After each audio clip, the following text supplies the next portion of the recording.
Hey guys, welcome back to Hotter in Person. I'm here with a very special guest today on a topic that I so deeply want to dive into. It's Dr. Tara. Hi, thanks for having me.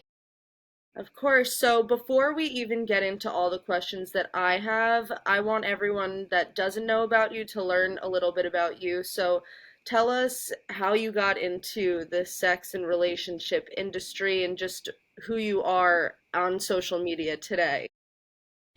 So my background is an academic background. I'm a full-time tenured professor at Cal State University Fullerton, and I teach a class that's always full called Sexual Communication. Sexual communication surveys human sexuality from the very young age till basically the end of life, right? Like from sexual debut, which is the term that sexologists like us like to use because losing your virginity is has a negative connotation, so we call it sexual debut. So from very early age, like sexual debut, first time you have sex, right, up until like what is like development in sex, like in a romantic relationship, what are problems that long-term relationships and marriages have in terms of sex, and then like how does porn, technology, and culture affect your sex life, and then at the towards the end it's about aging and how aging affects your sex life and sexuality and sexual functions.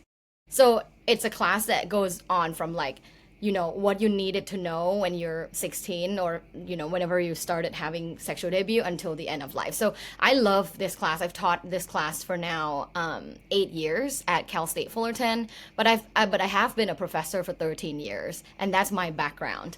But about 5 years ago, I decided to start my private practice as a certified sexologist to help more people like one-on-one basis and couples. And when I started the private practice, everyone tells me like, oh, you have to have a social media presence because that's how you get clients, that's how you get exposed to clients. And I was like, yeah, but I'm not sure, because you know what, like at that time I personally was going through a divorce, and I felt very ashamed and vulnerable in a way that like, oh, I'm teaching all these skills and, sexual communication, how to have compatibility, how to talk about this and that, and how to have a healthy relationship, and yet like here I am, in my view at the time, like in a failed marriage. But I pushed through. I worked with my life coach. I pushed through, and actually in the same year met like the love of my life, who's now my husband. But basically that happened, my business happened, my social media happened.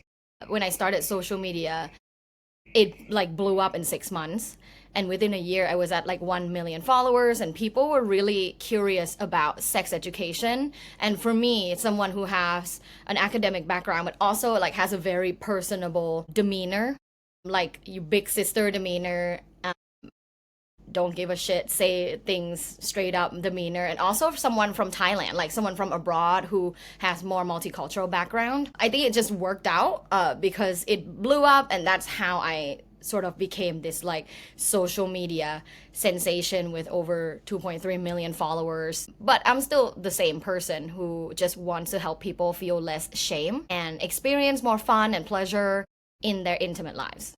So that's a little So bit. that was such a great rundown. I learned more stuff than I thought I already knew about you.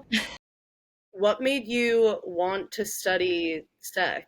I came across a paper that stated that sex is the number one most universal issue in long term relationships, regardless of your racial background, ethnicity, how much money you make, your political affiliation, your religion, doesn't matter. Like that's an issue that every couple will experience at some point in their lives.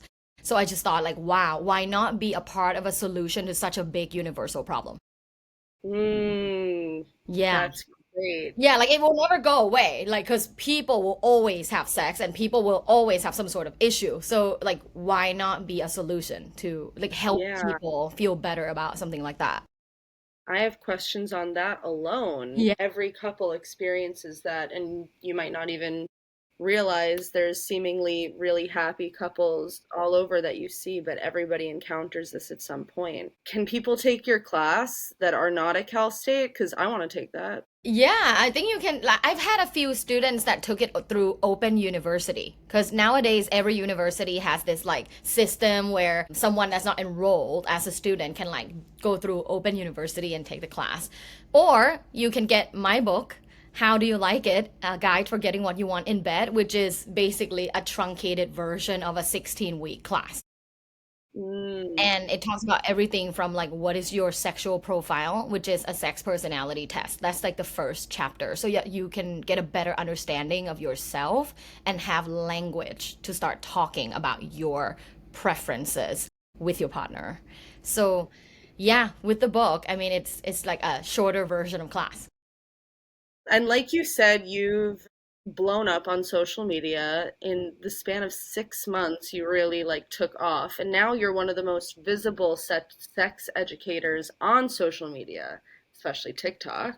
How have you seen how have you seen platforms like that affect people's self-esteem when it comes to sexuality and body image? I'm a big believer in the fact that you needed to educate yourself to become a conscious consumer. So I know based on research that social media and the way the culture and society has made certain people popular. I'm talking about people like Kim Kardashian, right? Like culture has made certain people popular. And these certain individuals, I'm sure they're nice people, but at the same time, their practices and the way they live their lives and the way they show it off are not necessarily healthy for the general public. So I know that social media has a negative effect on young people's self esteem. However, I'm holding sort of two truths at once, where one truth is social media has a negative effect on people's self esteem. The other truth is, well, you also are responsible for your own mental well being and how much you absorb these things. So you can curate your social media to only follow like thought leaders, CEO, like, a healthy body person, someone that's inspiring, maybe like poetry page, right? Like you can follow the most elite group of people in knowledge and skills and motivations and use that to improve yourself, but you can also end up following brain candy and have that be a negative impact for you. So I think it's both. Like it has a negative effect, but also like you need to also like own it. Take accountability on the fact that like it affects you so much because you keep consuming. I've never heard the term brain candy, but I'm gonna start using it Yeah, because I like how it sounds, brain candy. I know. I use that term a lot also about porn because people think it's like a real thing, but it's brain candy. It's not a real thing. Sounds, I mean, I want brain candy. It sounds enticing. It Yeah. sounds enticing and but what was I gonna say? So when it comes to this brain candy, what do you suggest for people that want to follow people and look up to these people, but they look up to something that they can't really get? I think it's important to have like self-care practices and cleansing practices in your personal life. And that can encompass many different practice. Like I do a lot of journaling. I journal every single day, some day more than others. Like some day like I just write for like a full hour, some day I only take 5 minutes, but I journal every single day to get thoughts out and to organize my thoughts and also to reflect on what am I thinking? How does it affect me? So I think journaling is a really good practice in self-care and regulating your thoughts. The second one is meditation. When you can't think introspectively without silence. I think it's extremely important to spend some time like silently and alone to be introspective and to catch yourself. If you are feeling shitty about yourself because of all the things you're consuming online, maybe you watch too much porn, maybe you masturbate too much, like whatever it is, I think it's silence is good for cleansing and self-care. And the third one is I what I really love is community. So if being online and alone, because a lot of times scrolling is a very alone activity, join something. Maybe it's paint and sip club. Maybe it's the run club. Like run club's so popular now. Like join something and join a community. Like get outside, be with other people, and I think that will alone like affect your self-esteem in a positive way because you're doing something for your body and yourself, your brain. And I think through these three methods, you will learn to become more. You learn to have a better mental strength to then be able to consume some of those messages on social media, but not let it be like that's something I need to be. You know what I mean?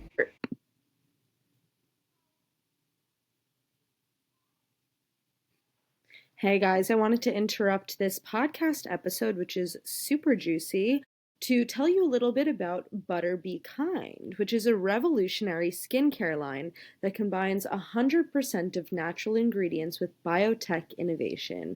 It's perfect for sensitive skin, it's cruelty free, it soothes, it protects, and it moistures. And I was lucky enough to meet the founder of Butter Be Kind, and she's actually a chemist who dealt with a ton of skin issues herself and formulated these products to work perfectly for people that deal with skin issues. So if you use the code HotterInPerson15, you can get 15% off your order. Definitely go check it out and support a small business.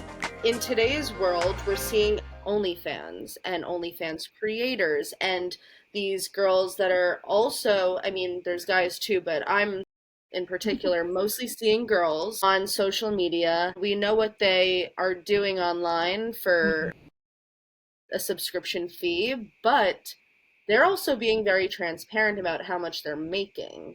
Yeah. And we're hearing these girls make millions Oh of yeah. dollars. Do you feel like this bubble of, or this niche of creators is affecting today's sex culture? Yes. Yeah. There are different ways to think about this because there are scholars that argue that it can also be, an extremely positive things for people. It's the democratization of economy, right? Like we're talking about young women that are able to make their own money and so much of it without even like exposing themselves to physical danger because they're doing it online.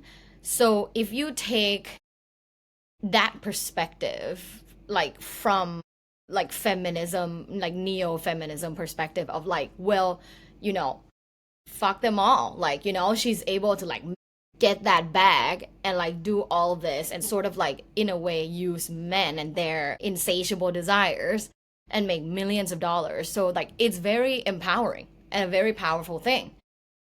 But you can also take the other side of like, well, this is a very, in a way, it's a profession that doesn't necessarily translate well in terms of aspirations for young women and in terms of real connections for men that watch them, right?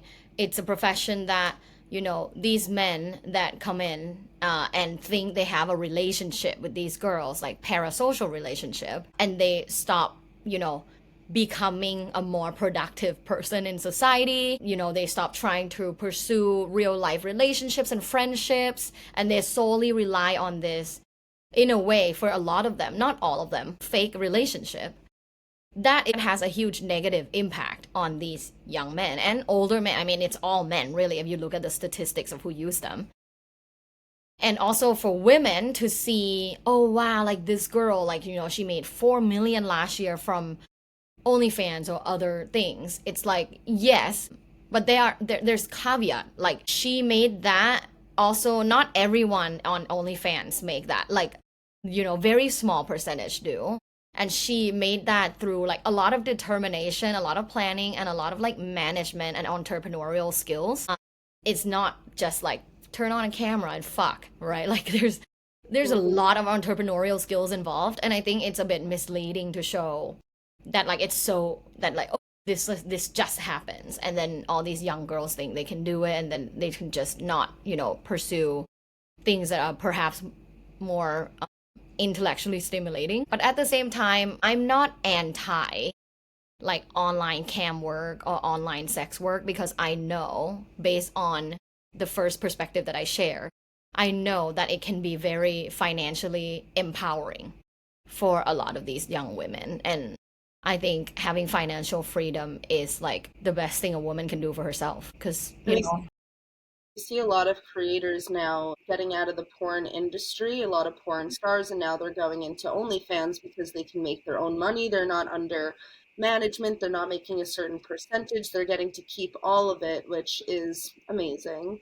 But in terms of these websites that are free porn versus OnlyFans, some people care about if their significant other watches porn in their relationship. Do you think that OnlyFans is worse than porn because you're paying for one, or do you think they're equal?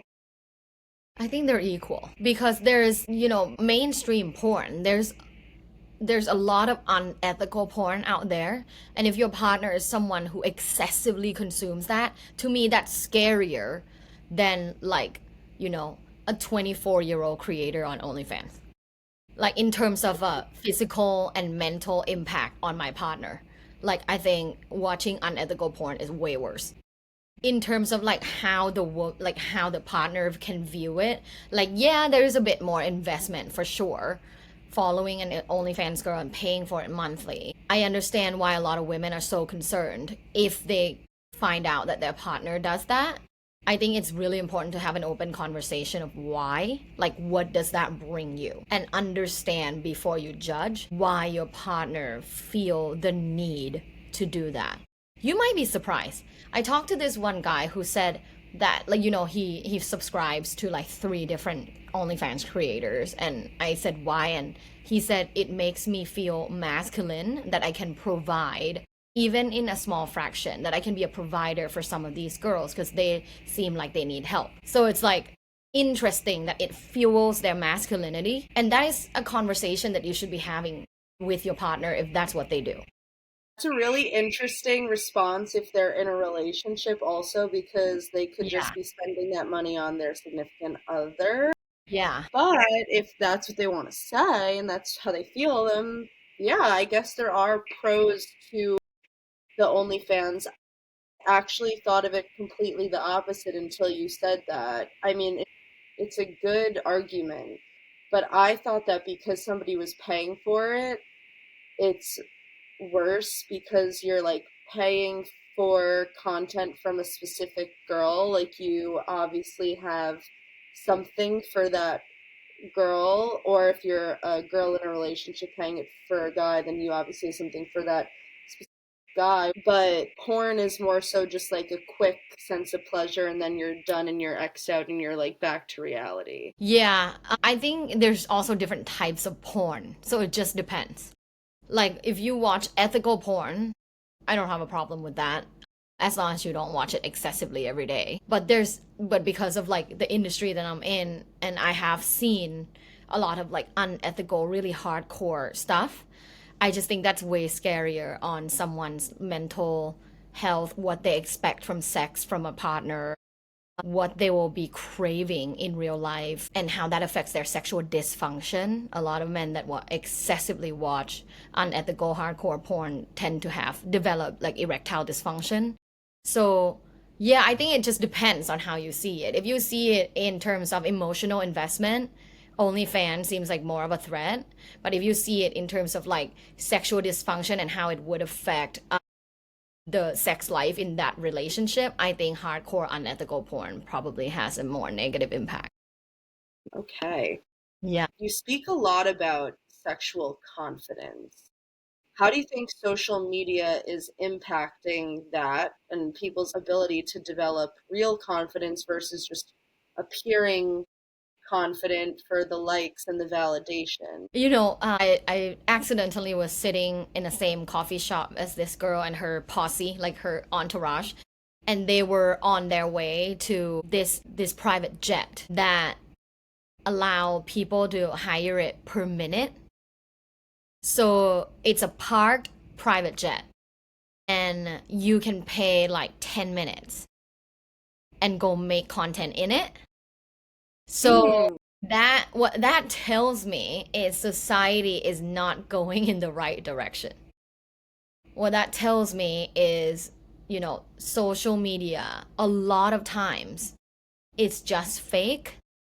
And that's why, as a consumer, you need to hone your critical thinking skills and also curate who you follow. I think it's so important because these people show their lifestyle. A lot of them, that's not even their real lifestyle.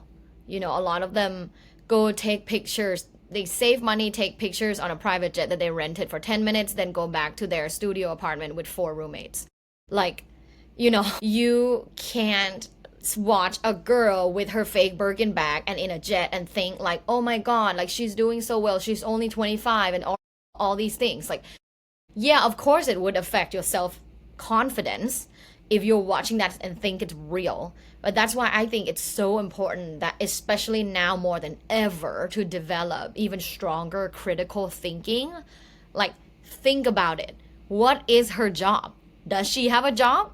Like, what, how can what, like, does she either have a job or a trust fund baby? Like, who are her parents? Like, it's not real. But that's why you need to be able to like investigate, analyze, and critically think about things because it will affect your self confidence if you can't sharpen your own mental skills. And when it comes to sexual confidence, what is sexual confidence versus just being confident, and how can we apply that to our lives? So, being confident is a trait that is related to your self esteem. So, self esteem is internal and confidence is external. So, self esteem is how you feel about yourself and your worth, and how you express yourself is your confidence. So, people, when they watch you and you're a really confident girl, they will say, like, wow, she's so confident. They never say, wow, she has such high self esteem, right? They just say, wow, she's so confident because that's what you see. Confidence is external and self esteem is internal. So, in bed, confidence is what you express, is how other people perceive you, but it needs to also come from your sexual self-esteem. You need to believe you are worthy of pleasure, connection, like a real generous loving partner. If you don't have that belief, what you project as your sexual confidence is fake. So at the Mm. end of the day, on believing your true worth, like you are worthy of everything. You're worthy of pleasure. You're worthy for your partner going down on you for more than 5 minutes before you say it's okay. A lot of girls have that problem. It's like I just feel bad because like I can't have him stay there for too long because I feel bad. Why do you feel bad? Is it because you don't deserve pleasure? Because you think got someone going down on you for too long is a bother? Because you're a nice girl and you don't want to bother other people? Because you are a people pleaser and you want other people to receive more pleasure than you receiving pleasure because you don't believe you deserve it? So there's a lot of like really deep questions to think about when it comes to your sexual confidence and how you express yourself in bed. Ultimately, if you're faking it, there's no longevity. This is why a lot of women in long-term relationships that have faked it for so long, they start to get bored, they say they have low sex drive, but it's because they're not having the kind of sex that's worth having. So they don't want it anymore. Esther Perel also says this. She says, like, women are not, generally, women don't have low sex drive. You're just not having the kind of sex that they want. Yeah, exactly. Yes, I love that. Do you think that with the easiness that comes with dating apps and all of these apps, like there's Field, there's these like other, I don't even know what the other apps are, but like for people There's a that lot. want, there's a lot. And with all of this accessibility to just having this quick fix that's not actually a quick fix, do you think that cheating is at an all-time high right now because of how easy it's become to just find a fuck buddy online? Yeah, yeah. Due to accessibility and convenience, I think it's much easier to cheat and engage in different types of infidelity, like engage in emotional infidelity, digital infidelity, or sexual physical infidelity. There's many types of infidelity, and with the convenience of the internet and all the dating apps and all the and even social media, like a lot of people just DM it is a lot easier now to engage in infidelity than before. Doesn't mean that people in the past didn't have the desires, because cheating is like the oldest like thing that people have experienced, right? Like people have always cheated. It's Hmm. not like, oh, now people want to cheat more than before. Like people have always wanted to cheat. They just didn't have like an app that they can go on immediately and find someone. So yeah, now it's definitely more convenient and therefore there's more infidelity. Do you think because of this, monogamy is a dying type of relationship? It's interesting. I don't think so.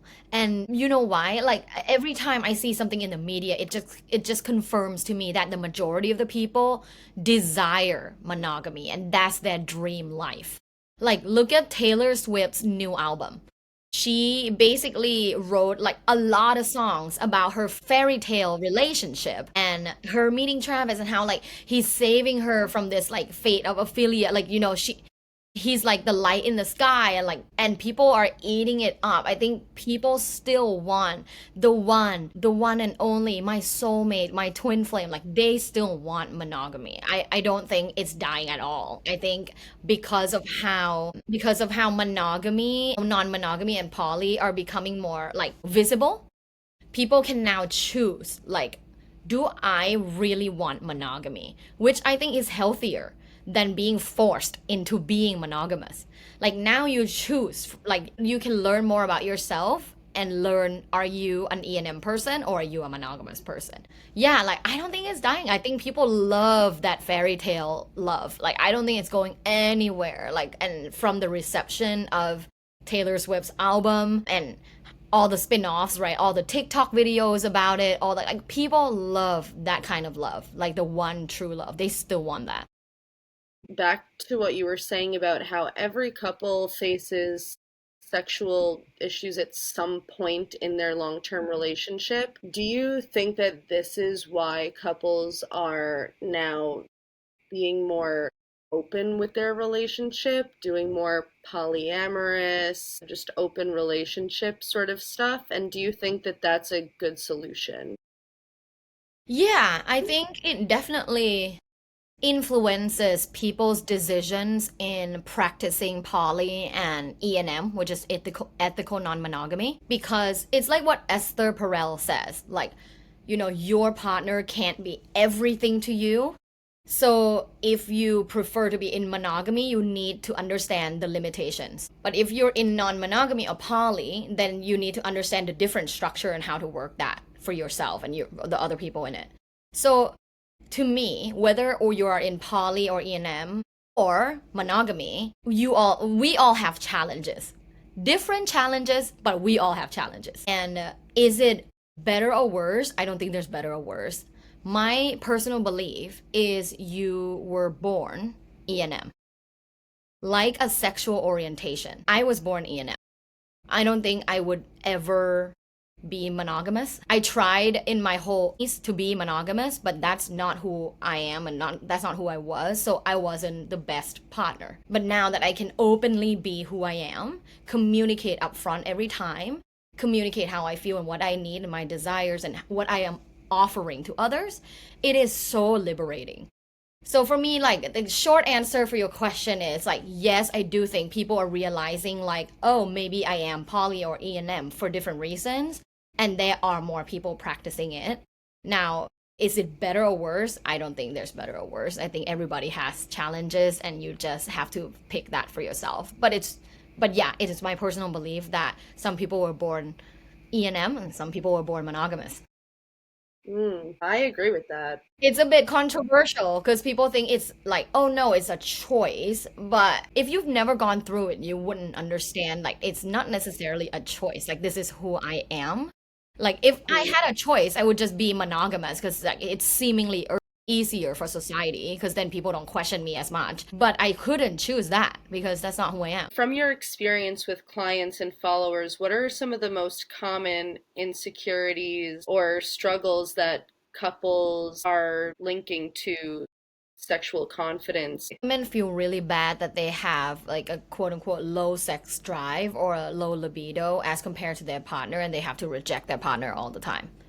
It's very common. I get that a lot. A lot of girls will DM me and or like will tell me in class, like my students or my clients will be like, I just feel so guilty because I love him, but I just don't have that kind of desire. Like I can't have sex every day. I can't even have sex 3 times a week. Like, max I can do is maybe once a week. But even saying that, right? Like max I can do is once a week. It's sort of like an obligation rather than like, passion fueled romance. So that is the most common thing I hear from women and from couples too. Mismatched libidos. That's the most common issue in long term couples. And for men, obviously, it's, erectile dysfunction. Hmm.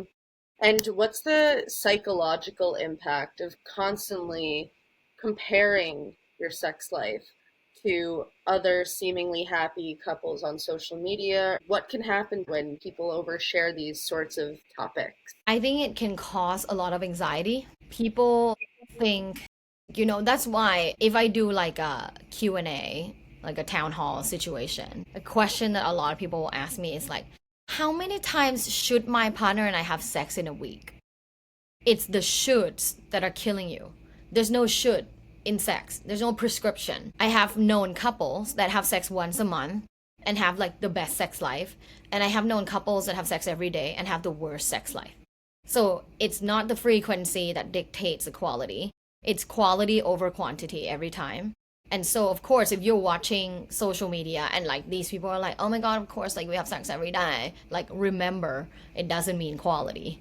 There's no prescription. Like you can have an amazing, fulfilling relationship in your unique ways, and you just have to talk. Communication Mhm. is the best remedy for all things. You hear in music today like rap songs about just how girls want somebody with a big package, Yeah. and not everybody has that. And there are I I think the average package size is less than 6 inches, and girls in music and in media are like 8 inches or bigger and love that. I feel like this is also messing people up, and it's definitely shooting down guys' confidence. Yeah, I think that's why a lot of young guys have sexual anxiety and erectile dysfunction. Mm. Yeah, I think it's And these messages from social media and from mainstream music and TV shows, like showing girls being enthusiastic about big penises and the size. And yeah, it's definitely over glamorizing penises because, like, ultimately, women actually feel most women feel more orgasmic with what we call boyfriend dick. And boyfriend dick is like, it's 5 inches, like 5.5 inches, and it's like just, it's really easy to ride. It helps you like have an Mhm. orgasm. Also, like your G zone or like G spot is only a couple of inches inside your vaginal wall. So it's like you don't need 8 inch to get there. But I think, yeah, we have come so far in terms of like over glamorizing like that size for manhood, and I think it really affects young guys. And some old Mm. guys too, but a lot of young guys are believing that like they are inadequate. We focus a lot on women and how girls on social media portray themselves, and it's messing up women's confidence, but I think that there's a ton of that with guys too, and that's less spoken about. But I'm sure that there are guys that feel very insecure about either how they perform or their size, and it's because of the things that they're seeing online. Yeah. I have a lot of male clients, and also followers, and it's really difficult, more difficult than ever, to develop healthy masculinity in this day and age. So, for those that have brothers and nephews and, kids, like sons, like it's important to like be there for them and teach them ways to develop their healthy masculinity. And what do you suggest for guys that are just living in today's world and they're hearing these songs about girls wanting like a big package and they're seeing things on porn sites and social media. What do you think is a good solution for men today in today's culture and society and the things that they hear online?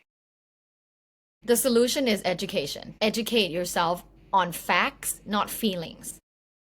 These music and TV shows and social media, it's important. It's feelings, right? Playing with your feelings. It's not factual. What's factual is a lot of social scientific research that shows that women prefer penis size of an erect penis of 6 inches, but that's not communicated in any song. Have you heard of it? Have you heard a song that's just like, yeah, love that those 6 inch, like. 6 inch or less has to hit the Yeah, spot. exactly. Like maybe you should rap it. Like maybe you should release a song that like for No. male self-esteem, like. Collaboration? Yeah, should we Collaboration? collaborate? Like Yeah. come up with like. I mean, I'm pretty good at rapping, but yeah, To something.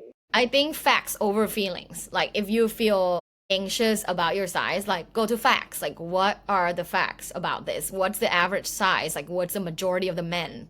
And then what do women actually prefer based on research? And that's the songs are not the truth.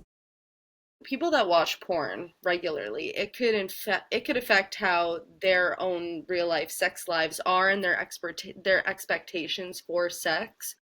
What do you suggest people do if they are avid porn watchers and they're seeing or feeling that their sex life isn't matching the things that they're watching?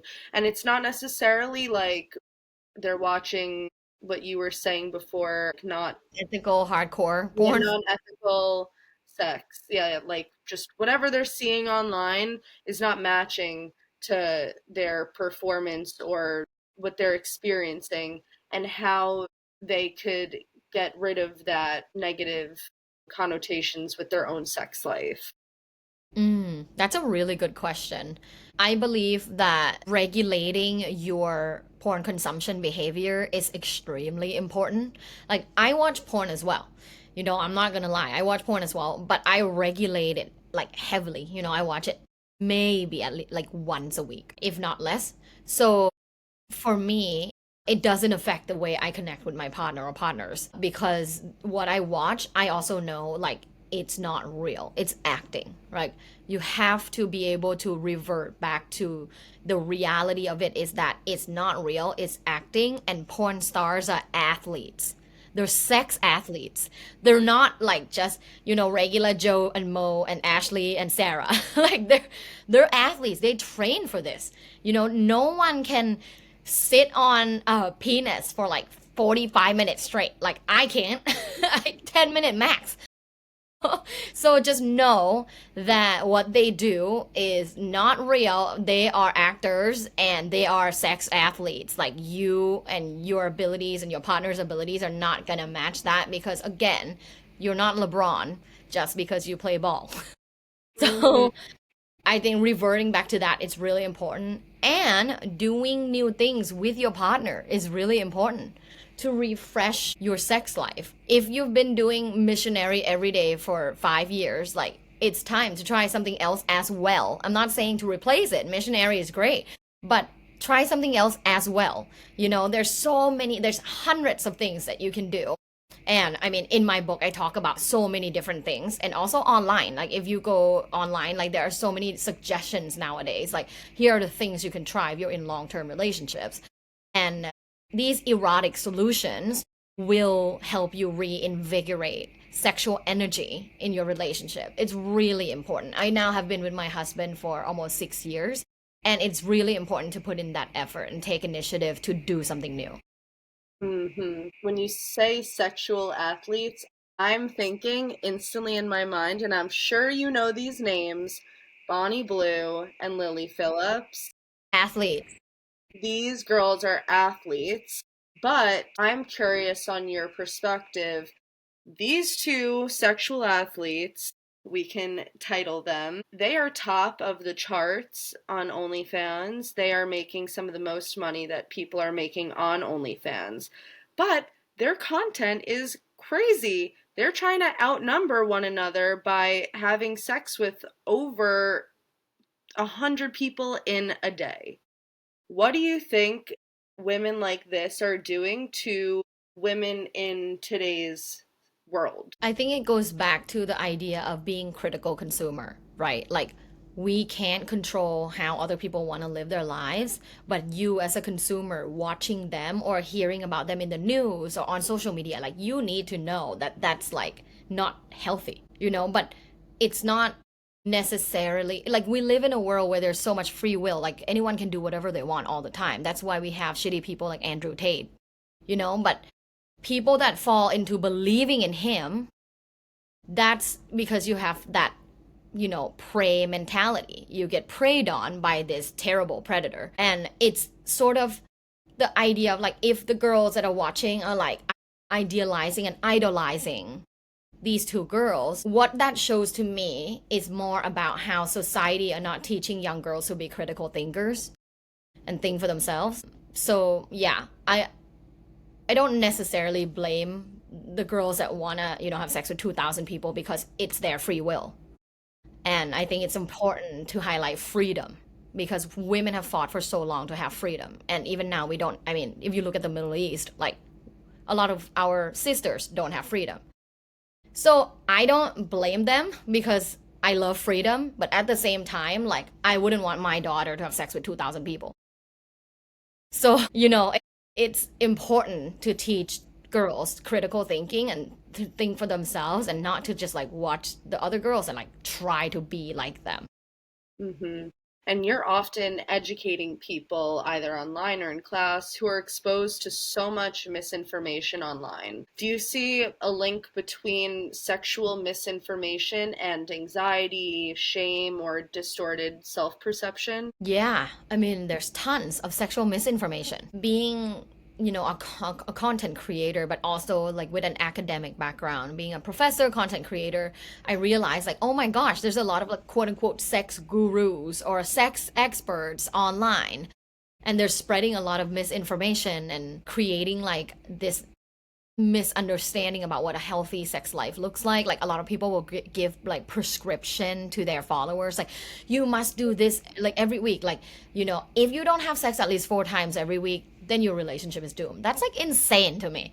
Like how did you come up with this number? First off, because obviously you're not someone that conducts like academic empirical research, and yeah, it preys on certain types of people.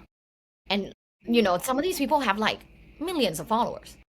So yeah, I mean, everything I talk about kind of goes back to like teaching yourself and the younger people to become critical consumers of things. Hmm. Okay. If you could give one piece of advice to somebody who feels like they're not hot enough or experienced enough or confident enough because of what they see online, what would it be from a psychological or sex positive standpoint? I would say do sexual empowerment meditation every day. And like that feeling of self assurance, like the energy that you put out when you walk into a room because you're so self assured and you're confident in your own sexuality and you can use that for your own advantage, that comes from doing sexual meditation for me. I've been doing a sexual meditation every single day for the last 5 years, and it has changed my life completely. Like, it really helps me start the day in a way that I know that my sexual energy is not something that hinders me, it's something that helps me get what I want every time. So, Hmm.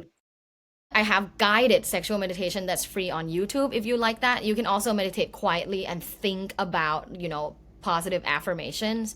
But if you like guided meditation, I also have just free guided meditations on YouTube if you look me up. I've never heard of sexual meditation. I love it. I thought that the solution would be like flirt with yourself in the mirror and like, I mean, sexual meditation in a way is flirt with yourself because in silence you find strength. yeah, Yeah. yeah. Try it. Ooh, okay. Now I have things to do after this. Homework. I mean, it's Professor Tara. I can't take the professor out of me. I always give people homework. Mm-hmm. And back to the topic that I keep bringing up with couples that are monogamous, and you said that at some point every couple experiences, some sort of sexual rut. I mean, people can easily just resort to social media or porn or OnlyFans or whatever sort of outlet if they think that something's not working in their own relationship. But what's like one piece of advice that you suggest to any couple that is facing a sexual rut? Something that gives you new perspective. Like read I'm not saying this to promote just my book, but any like read a sex book together because that will give you fresh new perspective. I just call it like an intimate book club because it's just the two of you. But if you read that together, like you can both like one can be listening to it, one can be reading it, but then like you meet once a week and talk about the things you read, it will give you so much new fresh perspectives about sexuality and sex in long-term relationship. With that new perspective, it has a renewed energy that you can then go and practice some of the things that the books talk about. So I highly suggest that because like there's nothing like oh, buy a lingerie, get a vibrator. Like that's, to me, it's like, yeah, like that will work for like that time or maybe 2 times or 3 times, but reading books, educating yourself with new perspectives, that will change you forever. Mm-hmm. And when you say sex books, are you talking about erotica or are you talking about like self-help sex book? Both, yeah, I'm a big fan of both, like self-help sex book. Okay. And this is last question, but I see a lot of girls posting thirst traps on social media. They want to have sex appeal online. Do you think that this is good? Do you think that they should continue doing stuff like this? Is this really fulfilling? And why do you think that women are so into this form of validation? If it's Can it be fulfilling? Like, I mean, if you're an influencer and you post like bikini pictures and you get paid $5,000 a post, yeah, it can be financially fulfilling, right? Don't know if it's emotionally fulfilling, but it can be financially fulfilling for sure. Now, if we're not talking about the fact that it's a job for some people, I do think that it's affecting people's young girls' self-esteem because it's like I'm posting this in order to for other people to tell me that I look great, but I don't necessarily believe on the inside that I look great. You know what I mean? Like if you require external validation to feel like you're beautiful and worthy, you need to work on yourself. This is actually the last question. Dick pics don't do anything for girls, but nudes do everything for men. Why? Yeah, research found that men are significantly more visual when it comes to sexually explicit content than women. That's why women love audio erotica, like audio porn. Like those apps, Quinn and Dipsy, is like all women users. Like women love listening because they have to be mentally stimulated, and men love watching because they're visually stimulated creatures. At the end of every episode on Hotter in Person, I always do some rapid fire yes no questions. Sure. So let's get into it. Let's get into it. Can bad sex be a good reason or the be all end all for a relationship? Yes. Have you ever cringed at a sex tip that went viral on TikTok? Yes, so many times. Do likes and follows ever truly satisfy someone's need for intimacy? Is comparing your sex life to influencers a recipe for insecurity? Yes. Can social media ever make you feel more sexually empowered? Yes. Is performative confidence still helpful if it gets people talking about sex? Yeah, at certain rate, yeah. Have you ever wanted to DM somebody and correct their sex advice? Yes. Have you ever corrected somebody's sex advice? No, because I pick my battles. Can TikTok be a legit tool for improving your sex life? Yes, there are a lot of qualified sex educators on there. Can great sex fix low self-esteem? Yes. Is faking orgasms more about protecting their ego than yours? Yes, 1000%. Do you think casual sex can boost confidence if it's done with intention? Yes, with intention. Is being good in bed part of your identity for more people than we admit? Yes. Can one awkward bedroom moment undo months of body confidence work? Yeah, unfortunately. Is the pressure to be hot online making people worse lovers offline? Yeah. Does being sexually desired online ever translate to feeling truly confident in real life? No. Can exploring kinks actually help someone heal shame or insecurity? Yeah, a lot of research shows that. Is sexual rejection harder to process when your self worth is tied to your desirability? Yeah. Should your self esteem ever be influenced by how much your partner wants you? No, but it does. Should your self esteem ever be influenced by how much sex you're having? No, not at all. And that's it. Now, That's Dr. it. Tara, thank you so much for coming on the Hotter in Person podcast. This was such an amazing conversation. I've never talked about sex and intimacy so deeply, and this is going to be a new topic for my listeners, but I loved it so much. And you got a book. I Yes. want to talk about it. Tell us a little bit about the book and where people can find it. Yes. So my book is called How Do You Like It? This is the cover. How Do You Like It? A guide for getting what you want in bed. But it's really a guide for getting what you want in general. Because using your sexual energy to get what you want in any context is a thing that I talk about often. So definitely check out my book. You can get it anywhere, Barnes and Nobles, Amazon, anywhere you get your books. And where can people follow you? You can follow me on Instagram and TikTok. That's at lovebites.co, LUVBITES.co. Thank you so much, Dr. Tara, Thank you. and I'll see you guys next time.